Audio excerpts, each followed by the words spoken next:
He humiliated me in front of everyone. But when karma hit, no one stood by him.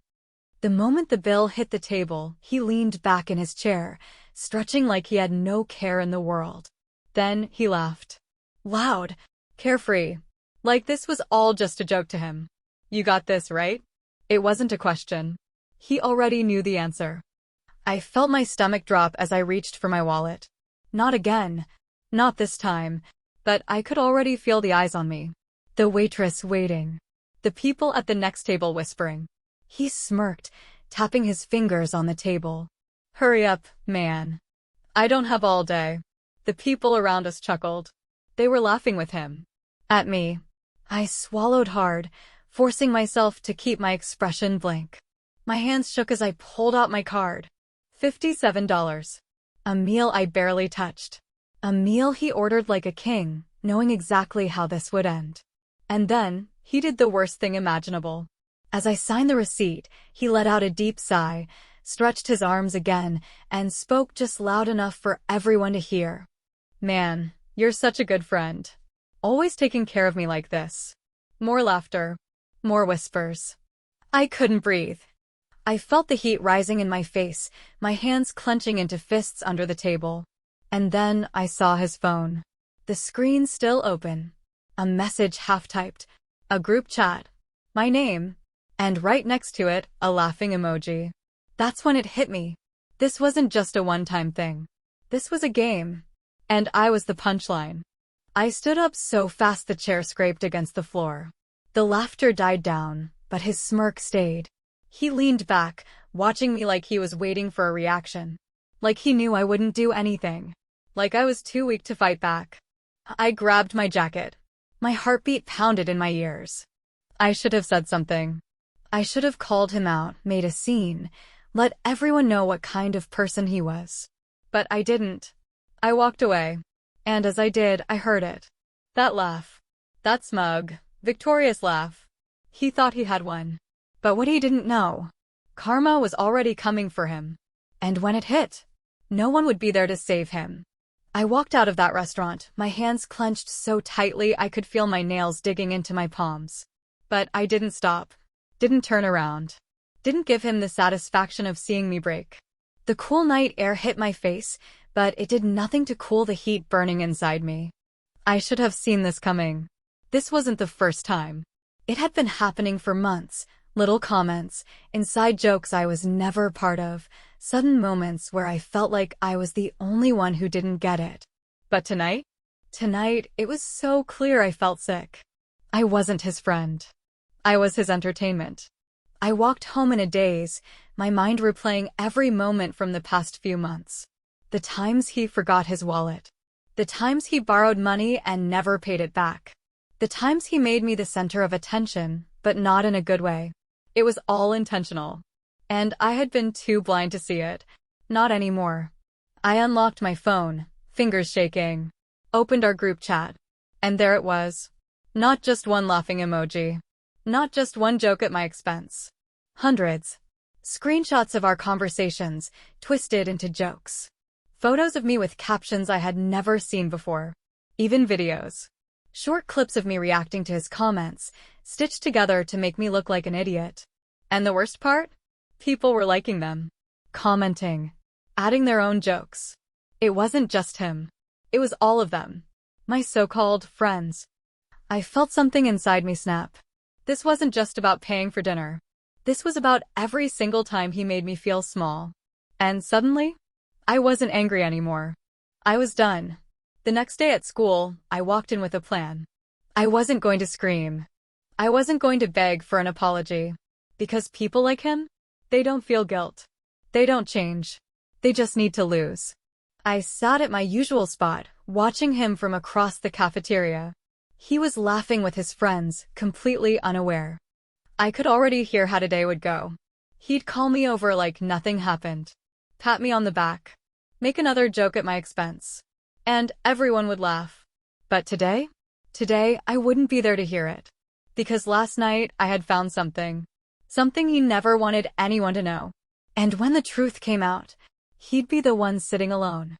I didn't go to our usual table. Didn't acknowledge the group chat buzzing with messages. I just sat back and watched. He had no idea. None of them did. But by the end of today, everything would be different. I had spent half the night digging. Not just through our old conversations. Through his. Because the thing about guys like him, they talk too much. They get comfortable. And when they think no one's watching, they slip up. And he had. I found everything. The lies. The two-faced comments. The fake friendships. But the worst? The messages. Real conversations. Where he tore apart the same people who worshipped him. Where he joked about their secrets. Where he admitted things that, if exposed, would destroy him. And today, I wasn't just going to watch him fall. I was going to let him push himself. Lunch. He called my name like nothing was wrong. Yo, where were you last night? Thought we were hitting up the diner again. I didn't move. Didn't even look at him. And that's when I heard it, the first crack in his confidence. A slight hesitation. A shift in his tone. Because I had never ignored him before. But today, I wasn't playing his game. His friends laughed it off, but I saw it. The quick glance he shot them. Like he was checking. Making sure they were still on his side. For now, they were. But that wouldn't last long. Because phase 1 had already started. I sent the first screenshot during 4th period. Not to the group chat. Not publicly. Just to one person. The first domino. Someone close to him. Someone who trusted him. And once they saw what he had really been saying about them, the rest would fall on their own.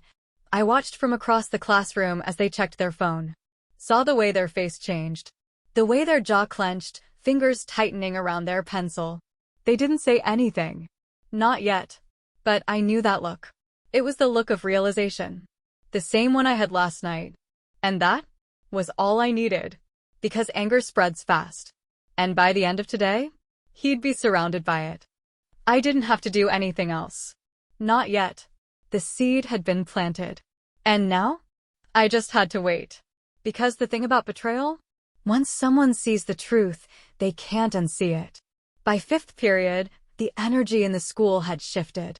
It wasn't obvious. Not yet. But I could feel it. Whispers. Glances. Conversations that stopped when he walked by. And the best part? He noticed. I watched as he glanced around the hallway, confusion flickering across his face. He still didn't know. But the way his shoulders stiffened, the way his eyes darted from one person to the next, he could feel it. The shift. The weight of something creeping up behind him. And that was the beauty of it. Because right now, the real enemy wasn't me. It was his own paranoia. At lunch, he sat at his usual table. But it wasn't the same. Not anymore. The guy I sent the first message to? He wasn't laughing. He wasn't even looking at him. I could tell he was waiting. Waiting for the right moment. And when it came, it hit harder than I expected. Yo, man, can I ask you something? The whole table went silent. He froze, his fork halfway to his mouth. Then, he forced a laugh. What's with the serious tone?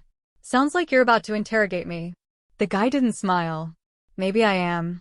I saw it. The exact moment the panic set in. He tried to brush it off, still playing it cool. All right. What's up? The guy pulled out his phone, turned the screen toward him. And just like that, the first real crack split open. You want to explain this? He went still. Too still. His usual cocky demeanor slipped, just for a second. Then, he scoffed, shaking his head. Come on, dude. You believe everything you see online. The guy's grip on his phone tightened. So you're saying this is fake? More people at the table leaned in. Waiting. Watching. He forced another laugh. Of course, man. I'd never say that about you. Mistake. Because the message wasn't just about him. It was about all of them. And now? They were all looking at him differently. The guy stared at him for a long moment. Then, he slid his phone back into his pocket. Yeah, that's what I thought you'd say. And just like that, the first person walked away. Not loudly. Not dramatically. Just left. And in doing so, he started something bigger than he even realized. Because the thing about power, it only works when people believe in it. And today, People were starting to believe in something else. He tried to laugh it off. Tried to act like it didn't matter. Like one person leaving the table didn't shake him. But I saw it. The way his hand clenched around his fork. The way his knee bounced under the table. He was spiraling. And the best part? It wasn't even close to over. By the time the last bell rang, the whispers had turned into something more. People weren't just talking behind his back anymore. They were talking to his face. A girl from his inner circle stopped him in the hallway. So, what else have you been saying about us? She wasn't smiling. Neither were the two people standing behind her. He forced a chuckle. What are you talking about? She pulled out her phone. Held up the screen. This. His face paled. Because this time, it wasn't just one message. It was multiple. Screenshots. Paragraphs of him trashing the same people who used to worship him. He looked up at them, trying to play it off. Come on, you know I was just messing around. You're taking this way too seriously. Wrong move. The girl's jaw tightened. Funny. That's exactly what you said about me last month, right? She's so easy to manipulate, just give her a compliment and she'll do whatever you want. The two behind her stiffened. He said that, one of them muttered. She didn't take her eyes off him. Yeah. And guess what? He said worse about you. Another phone came up. Another set of messages. His own words, coming back to bury him. I stood at my locker, pretending not to watch. But inside, I was enjoying every second. Because this was exactly what he deserved. The next day, he walked into school different. Head down, shoulders tense. He wasn't laughing. Wasn't making his usual rounds. He looked lost. Like he wasn't sure where he was supposed to go. Because the thing about guys like him, they don't know how to be alone. They build their world on control, on being the center of everything. But now, he wasn't the center anymore. He was the target. I passed him in the hallway just as someone else confronted him. Dude, you said you had my back. I do, man. This is all getting blown out of proportion. Really? Because you told everyone my dad lost his job. That's real funny, right? He stammered, but the guy didn't wait for an answer. Just shook his head and walked away. Strike two. I kept walking. Because I didn't need to do anything else. He was digging his own grave. And soon, he wouldn't have anyone left to pull him out. By now, the damage was impossible to ignore. His world, the one he built on lies, manipulation, and control, was collapsing. And the best part? I hadn't even made my final move yet. By lunch, he looked different. Not the same cocky guy who used to own the cafeteria. He was quieter. More cautious. Like he finally understood that he wasn't untouchable anymore. I sat at my usual spot, picking at my food, pretending not to notice. But I was watching. And waiting. Because I knew what was coming next. The final domino fell right before the last bell. I was standing at my locker when I heard it. Hey man, we need to talk. It was his closest friend. Or at least, the guy who used to be. His voice was low. Controlled. But I could hear the edge underneath. He turned, already looking exhausted. Not now, dude. The guy stepped in front of him. Yeah. Now. The hallway went silent. People knew something was about to happen. He sighed, rubbing his temples. What is it now? His friend pulled out his phone. One single screenshot. And that's when I saw it. Pure panic. He went still. Too still. The usual smooth confidence was gone. Where did you get that? His voice was barely above a whisper. His friend scoffed. Does it matter? You really thought no one would find out. More people stopped to listen. I stayed right where I was. Watching. Waiting. Look, man, I can explain. Don't. Just don't. His friend's voice was sharp now. I defended you. Even when people started talking, I had your back. But this is messed up. Another step closer. You used me. Just like you used everyone else. I saw it. The exact moment he realized he had no one left. The silence in the hallway was suffocating. People weren't just watching. They were waiting. To see what he would do. To see if he'd finally break. And he did. Not loudly. Not dramatically. Just a small step back. Like he wanted to disappear. Like he knew. He had already lost. His friend shook his head one last time. Then, he walked away. And this time, no one followed him. He didn't show up to lunch the next day. Or the day after that. At first, people joked about it. Guess he finally ran out of people to mooch off. Maybe he's just embarrassed. Nah, guys like him don't get embarrassed. But they were wrong. Because this wasn't just embarrassment. This was fear. He had spent his entire life controlling the narrative. Now, the story had turned against him. And he couldn't handle it. By the end of the week, his absence wasn't funny anymore. It was weird. People started asking questions. Has anyone actually seen him? What if something happened? Doubt it. He's probably just hiding. But I knew better. He wasn't just hiding. He was unraveling. And when people like him unravel, they do desperate things. Friday.